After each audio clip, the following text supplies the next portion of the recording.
Hey everyone, Tabletop Wolf here, and today I want to show you how I got this big lot of Marvel United stuff into this. So this is my new Marvel United setup basically. This is all the boxes that I have. The rest of the boxes are in the recycling. So as you can see, we have 3 of them, and then we've got this big box here. Now this is a Goblin carry case. I will put a link in the description below to it off Amazon. It costs 20 quid and it holds 2,500 cards. Why I bought this is future proofing, because there is 12,050 cards in this. And so with X-Men coming, hopefully I can fit all of X-Men in here as well. Yeah. Future proofing, that's what I've tried to do. So then when X-Men comes, we're going to get a box like that, and then we're going to get a core box, then we'll have the other box as well, which is going to be the Apocalypse box. So hopefully I can just have another 3 boxes with X-Men, and then this entire setup here should fit a Kallax, 1 square of it. But let's have a look in the insides anyway. So first I want to show you inside this. Now this is what you get. You get that there, which you can store all rule books and everything that you'd want to put in there. I haven't had to do that yet, but it's more than big enough. Then we got the cards. So I've separated the cards at the moment. Avengers, Spider-Man, Guardians, and then random heroes, with them interlapping down here as well. Then we have the main bad guys, Sinister Six, and then Thanos. That's what we have for now. Unfortunately, when they're all sleeved and when they are combined with X-Men, she's got to go in here. These inserts have got to go. These inserts are quite big, quite bulky. Let's just show you one there. They're about, I want to say 10 cards worth. So these have got to go out when X-Men comes, but it's more than safe. There's more than enough room for the sleeved cards. As you can see, there's 3 lots of spaces there.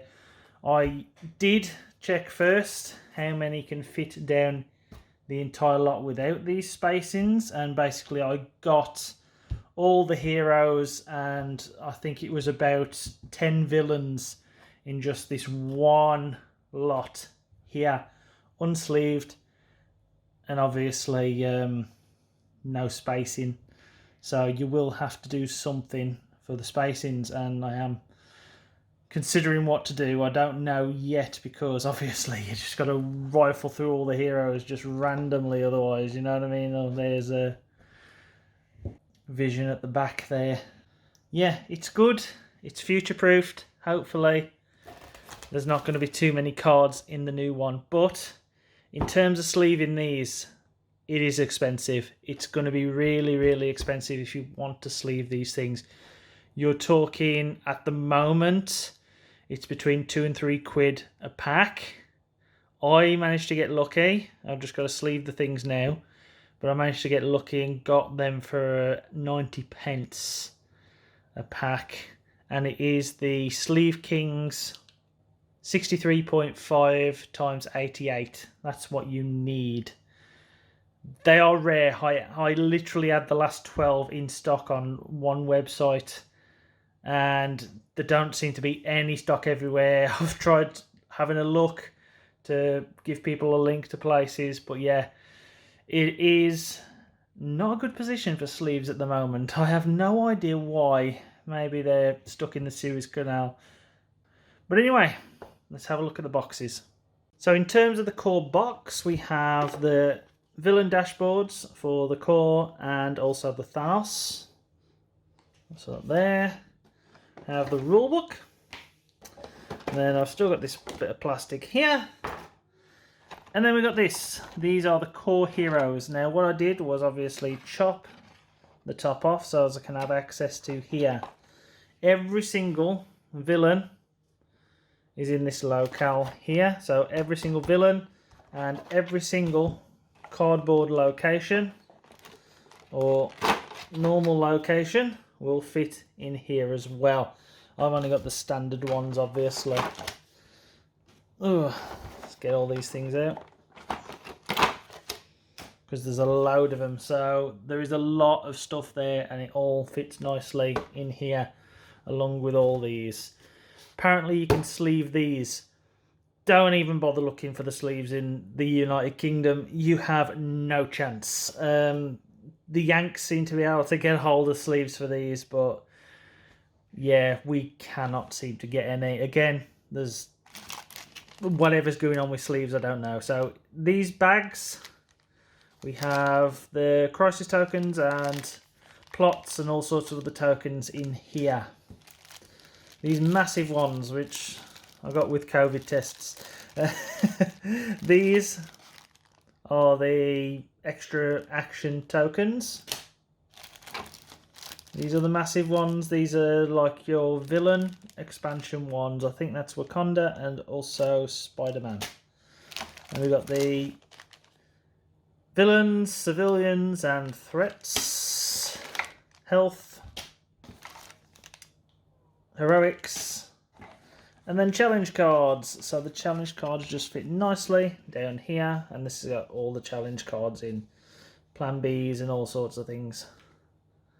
Extra ones. They need to be sleeved, but they fit nicely in there for now. So that's the core box. In the Thanos box, we have the Sinister Six and everything for Thanos. So the Sinister Six board goes in there.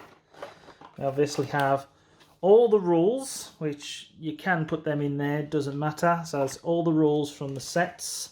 Then we have the miniatures. So the tokens are underneath this, and I just slip that right there so as they don't shake about, obviously. That's the Infinity Gauntlet ones. Then I cut the Spider-Man characters up, and they fit nicely in there.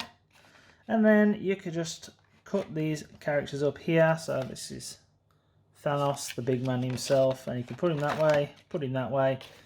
Either way, they all tend to stick to each other. I've stuck this on its side, stuck it upside down, they're fine. Kept them in the original packaging because that's what I wanted to do. That's one of the main things I wanted to do, because I'm not painting these, or at least not yet anyway. By the time I get around to these, it'll be a long way off. But anyway, there they are. That's the Sinister Six and Thanos. Everything else is in the other one. So here we have the main big box. Thor, Black Panther, Guardians of the Galaxy, and also Spider-Man. I just basically cut around them, cut the sides off as good as I could, and then you can just literally pull them out just like that. And they all fit in here very nicely. Then we've got the main box I've kept. I haven't done anything with it, just plain old standard box that comes in this one anyway. So obviously all the cards and everything, I've just chucked that out and shoved the cards in there. But that's it really. You can put these in however you want them. They go in quite safe, and they are quite sturdy because they touch the top. You do have a bit of trouble with Beta Ray Bill over there, but the models are safe, secure, nothing happens to them. I'll sort it out when I've got two hands. Yeah, it's great. So as you can see, the core box, Thanos, and then there's a little bit of lip on here because obviously it's touching the top of the models, but it's a lot better for storage, and I'll show it you now in a collapse. So I'm pretty sure most of us have got one of these units. This is the one from the living room that houses all the kids' stuff, but using it for now, that is what it looks like. If you have the complete set, usually you can put all these boxes across the back and then one on the top, and then have this one out of the front, and that usually takes up a full square then, which is what I was doing. Decided to shrink it down because I can shrink it down. There is no need whatsoever to fill up a complete unit. I've got plenty of other games that can go in there. I can fit Counter Attack and I can fit Blitz Bowl and everything on the side. It fits absolutely amazing. Then I've also got room for the front. So what I'm thinking is when the X-Men come, fill out a complete shelf of Marvel United. Hopefully I can just fit them in the big box. 2 big boxes at the back with the 2 core boxes. Maybe put one on the top. Yeah, I should easily be able to fit Marvel United in its completion, as long as there's only that many with X-Men, in one full collection unit. And the trouble is this. This is a bit too big, as you can see. It's too big there, too big there. Can't go wide on it. Can't fit down the side. Yeah, that's the trouble. That's the only trouble. So I've got to keep that in a spare drawer. But as long as it fits X-Men, doesn't really matter, does it really? There's enough here, room-wise, in a collection unit. So hopefully that's gives you something to consider. And when you're shrinking your own down, if you want to. I know a lot of people like the boxes. But oh well, that's just what I've done. Thanks for watching. If you want to see more Marvel United and other board game stuff, please consider subscribing. 98% of you are not subscribed who watch my channel at the minute, so please, please, please subscribe. Hopefully this has given you a reason to do so. And if you can, please support me via Patreon. Thanks for watching.